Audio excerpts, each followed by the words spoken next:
Jadi secara cepat kalau diinginkan husnul khatimah, mendapatkan malaikat yang lembut dalam sakaratul maut dan surga yang terbaik, pertama wassabihati sabha, teladani malaikat dalam rangka beribadah kepada Allah Subhanahu wa taala. Jangan tinggalkan ibadah ritual kalau masih yakin, masih beriman. Makanya kalimat salat itu dibuka dengan iman.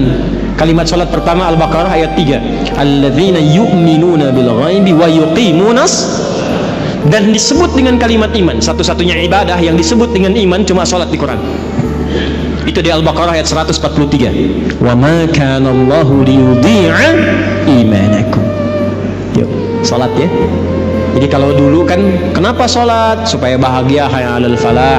Kenapa salat? Supaya tenang. Ya kan? Kenapa salat? Bukti mengabdi kepada Allah. Sekarang jawabannya setelah mengaji ini berubah. Kenapa sholat? Supaya husnul khatimah saat wafat. Malaikat malu kalau keras-keras nyebutnya ahli sholat, ahli la ilaha illallah. Nabi aja bilang, man qala fi akhiri hayati wa kama qala la ilaha illallah dakhalal jannah. Siapa yang bisa mengucapkan la ilaha illallah di akhir hidupnya, terjamin surga untuknya. Tapi itu kalimat nggak bisa diapalin. La ilaha illallah, la ilaha illallah, la ilaha illallah, la ilaha illallah. Tapi sholat enggak. Nggak bisa keluar, nggak bisa, susah, nalkinnya pun susah, nggak mudah. Siapkan dari sekarang ya. Malaikat malu lah. Anda dekat dengan pimpinan nih, antum ya, dekat dengan pimpinan nih. Taruhlah Anda misalnya, ya nggak usah contoh yang aneh-aneh lah ya, di kantor dengan pimpinan tuh, keluarganya bos masuk kantor, ya kan? Tiba kemudian misalnya, maaf nih, ada aturan mesti lepas sepatu. Kira-kira security-nya kasar atau lembut kepada antum tuh?